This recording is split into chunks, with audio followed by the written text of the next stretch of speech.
In this video, we will study about the transcription unit as well as gene.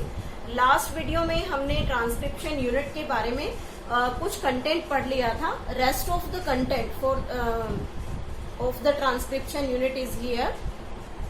तो सबसे पहले बात करते हैं ट्रांसक्रिप्शन यूनिट से रिलेटेड जीन्स के बारे में. जैसा कि हमने ट्रांसक्रिप्शन यूनिट में स्टडी किया, there is present the two structure or you can say the two strands of DNA, that is one template and one coding strand, and on the template strand there are present the structural gene. So हम दोबारा से एक बार consider करते हैं कि transcription unit में क्या क्या प्रेजेंट था. So transcription unit and gene, that is the topic.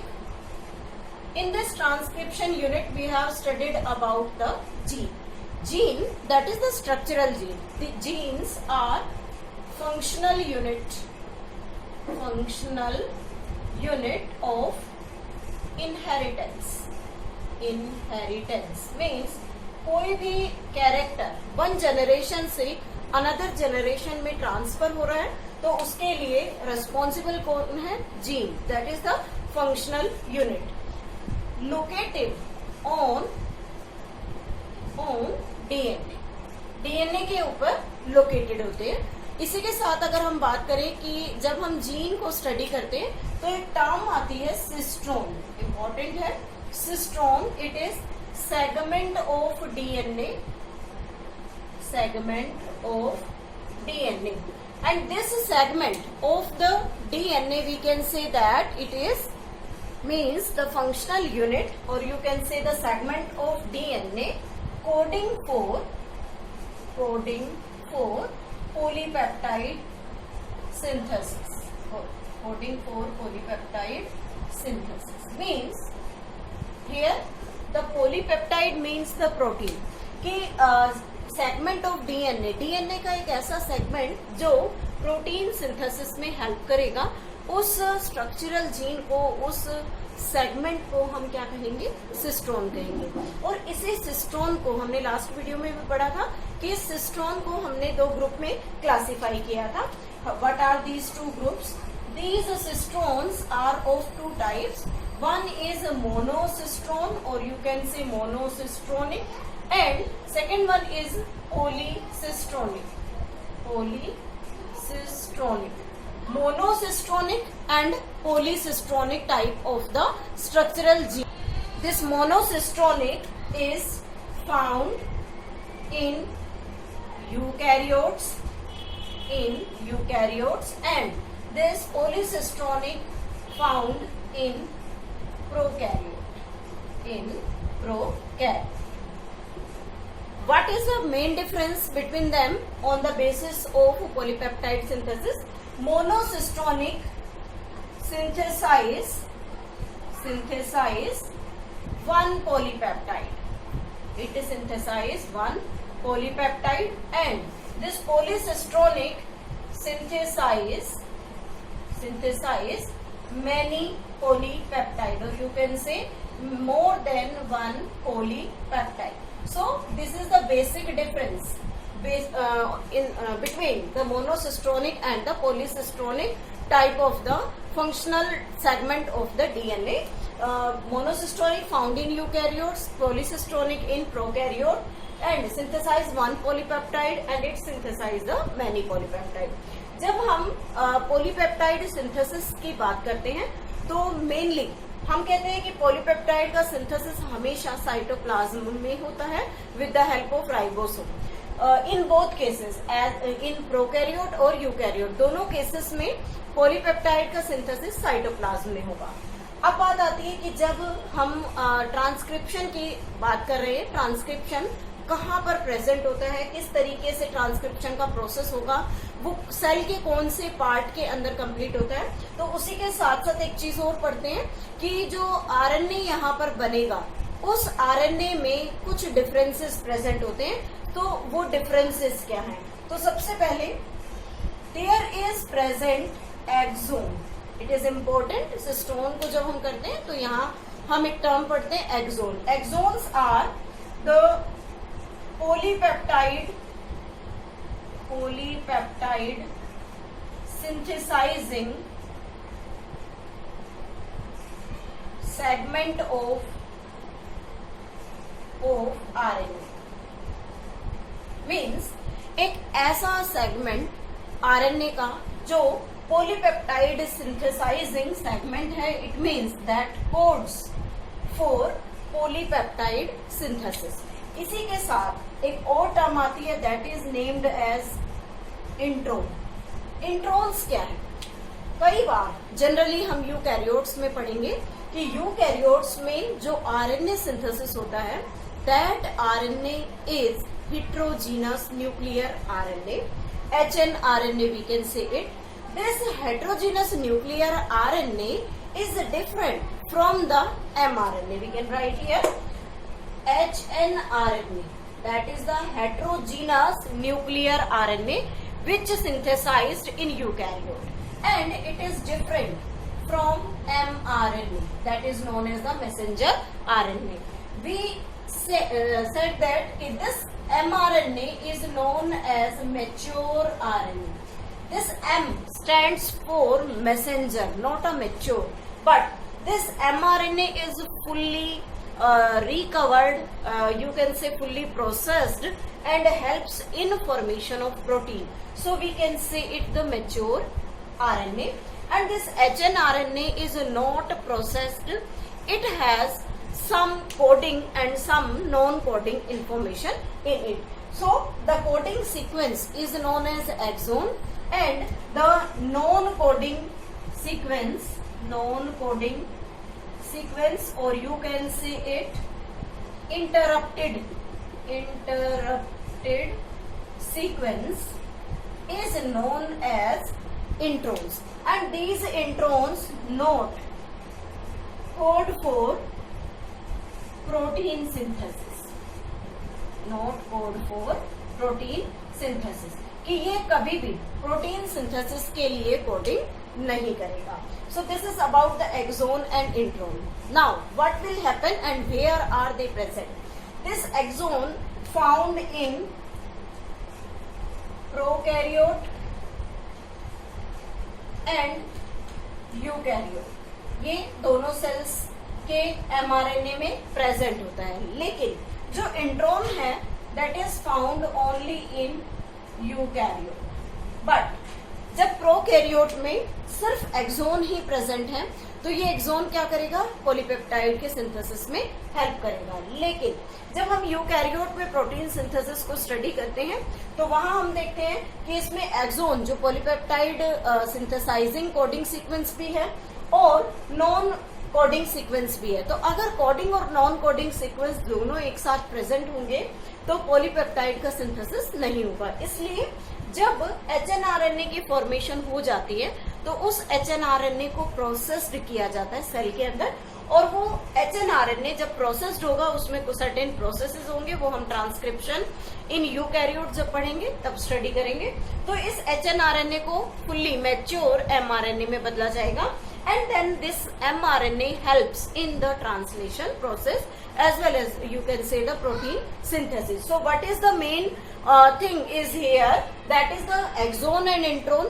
Exon only found in the prokaryote as well as in eukaryote, but introns only in the eukaryote that get processed or removed by the process of splicing. We will discuss about this splicing, capping, tailing in the later videos. So we can draw a short structure to show it. What is it? Like this. Suppose that this is the intron, exon, again interruption is there, intron. So this is the non-coding sequence, this is non-coding, and this is the coding sequence. और अगर इस तरीके का structure present है mRNA का तो eukaryotic cells में protein synthesis नहीं हो सकता. इसलिए क्या किया जाता है, सेल्स के अंदर प्रोसेसिंग होती है, then these non coding sequence get removed and certain, जो भी यहाँ पर कोडिंग सीक्वेंसेस प्रेजेंट होंगे दे गेट अटैच्ड, उन्हें अटैच किया जाता है, जिससे क्या हो कि जितने भी एक्सोन सेगमेंट्स हैं वो एक दूसरे के साथ लिंक हो and they will code for the protein synthesis. So this is all about the transcription unit as well as certain genes present on it. Next one is Next is the material required for transcription. Material required for transcription कि transcription process के लिए किस किन चीजों की requirement रहेगी. So first one is the enzyme that is DNA dependent RNA polymerase. Dependent RNA polymerase. This is the main enzyme which helps in transcription process. Second is a DNA template is required. DNA template. Third, we can say divalent ion. For example, Mg2 positive or Mn2 positive as a cofactor. And fourth one is ribonucleotide triphosphate. What are these? ATP, GTP, CTP and UTP. These are the ribonucleotide triphosphate. एक चीज हमने पढ़ी थी कि DNA replication जब होता है तो उसमें आरएनए प्राइमर की नीड होती है, लेकिन यहाँ पर कोई भी आरएनए प्राइमर नीडेड नहीं है. So we can write no need of RNA primer. RNA primer की कोई नीड नहीं. No need of RNA primer for transcription. अब बात आती है कि जब हम यहाँ डीएनए डिपेंडेंट आरएनए पॉलीमरेज की स्टडी करते हैं तो ये जो एंजाइम है ये अलग अलग ग्रुप में क्लासिफाइड है. RNA polymerase. This RNA polymerase is structurally it is similar both in case of eukaryote as well as in prokaryote, but different types of RNA polymerases are used in the process of transcription. So first is in prokaryotes and second in eukaryotes. In prokaryotes and in eukaryotes. In prokaryotes, single RNA polymerase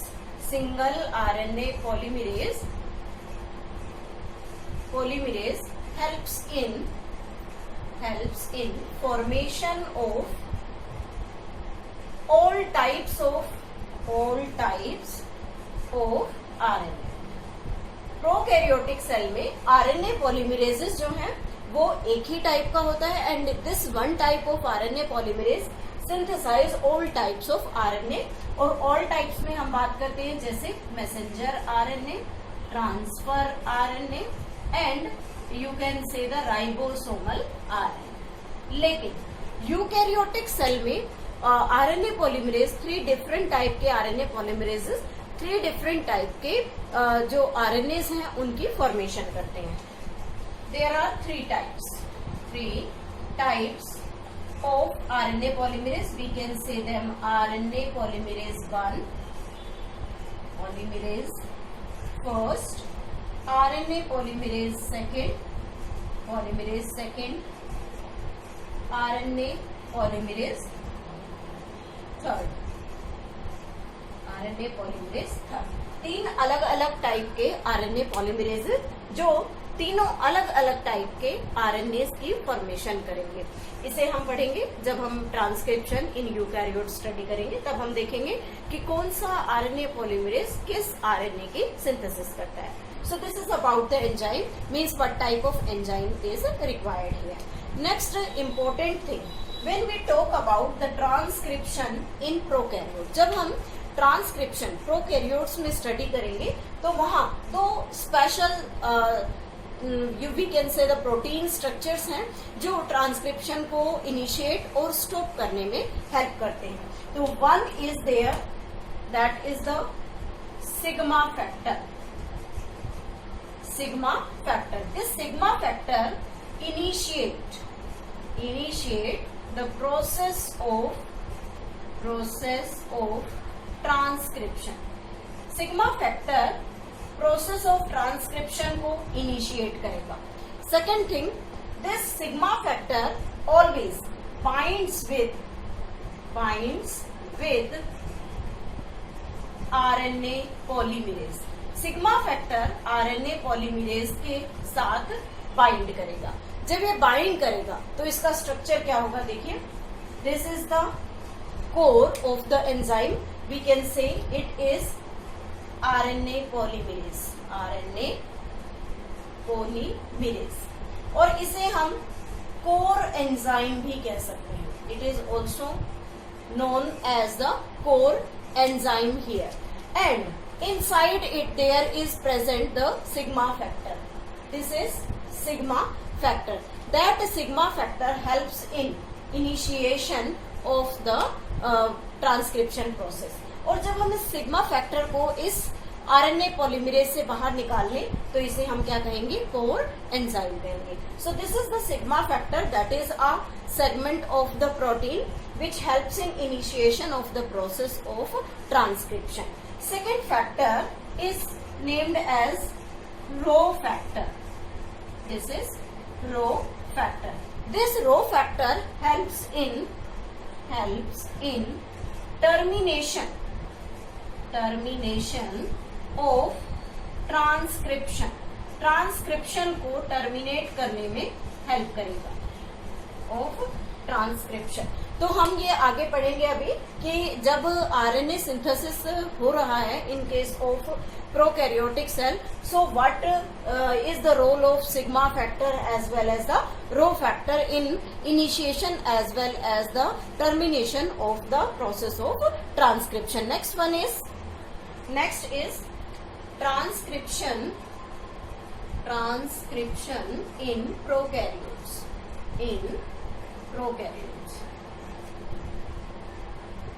जैसा कि अभी हमने study किया कि जब transcription of prokaryote study करते हैं तो उसमें हम देखते हैं एक single DNA dependent RNA polymerase enzyme तीनों टाइप के आरएनए फॉर्म करेगा. Single enzyme that is DNA dependent RNA polymerase. Now, what is the process of transcription here?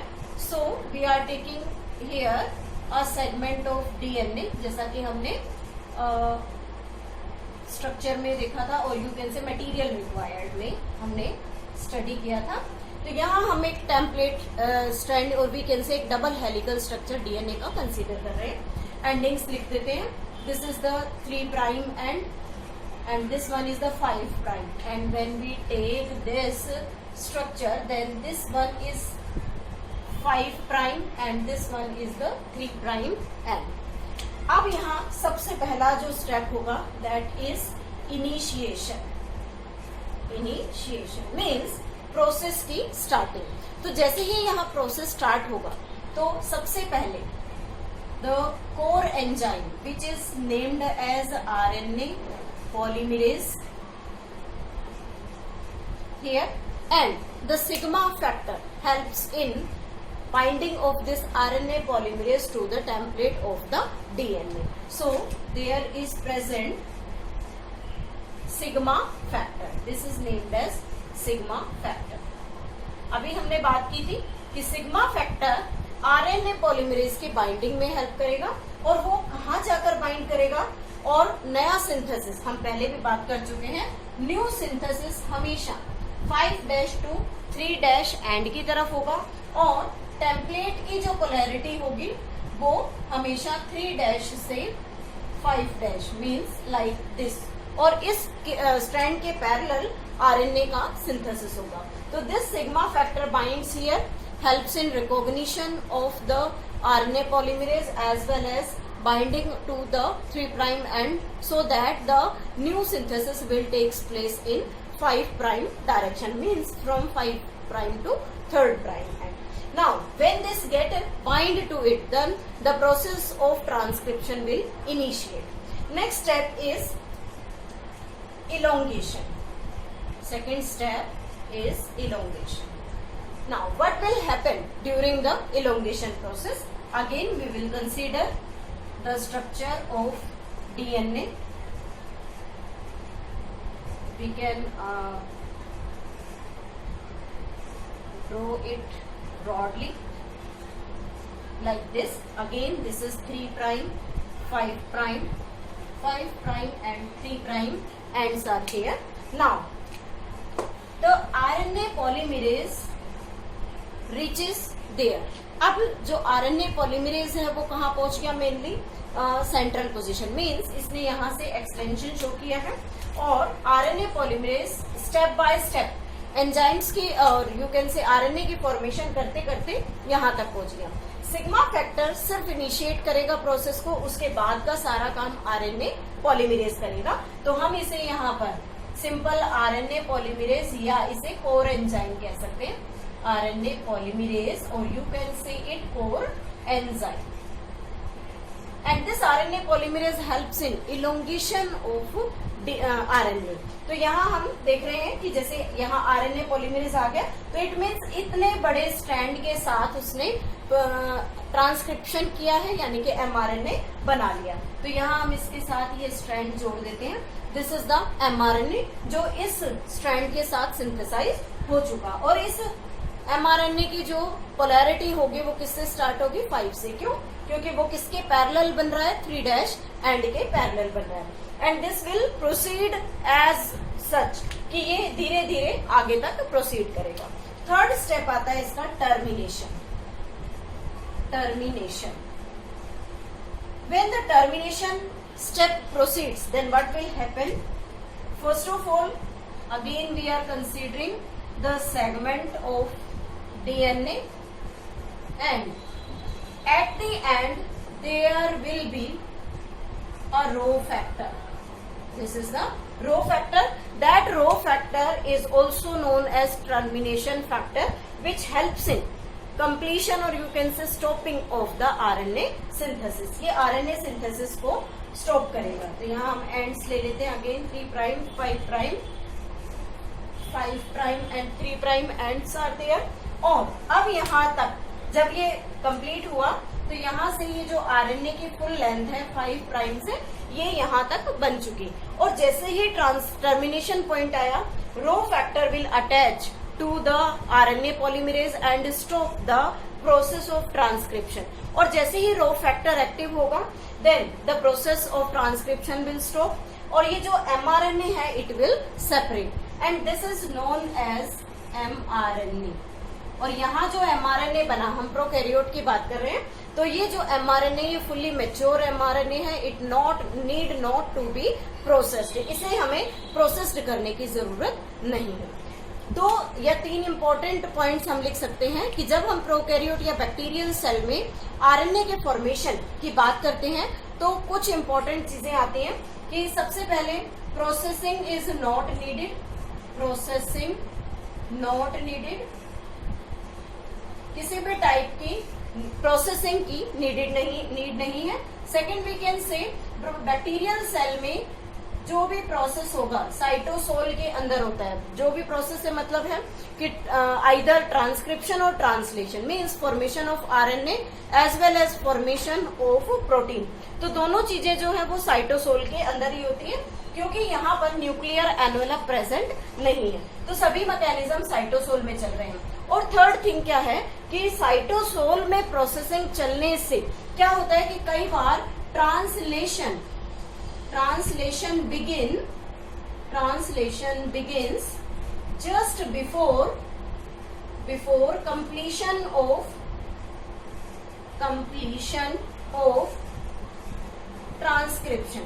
Transcription के पूरे होने से पहले ही ट्रांसलेशन भी स्टार्ट हो जाता है. क्यों? क्योंकि दोनों सेम कंपार्टमेंट में चलने वाले प्रोसेस हैं। तो जैसे ही ट्रांसक्रिप्शन स्टार्ट हुआ, इतना ट्रांसक्रिप्शन हुआ, इसी के साथ प्रोटीन का सिंथेसिस भी साइमल्टेनियसली स्टार्ट हो जाएगा। और उस कंडीशन में हम कहते हैं कि ट्रांसक्रिप्शन एंड ट्रांसलेशन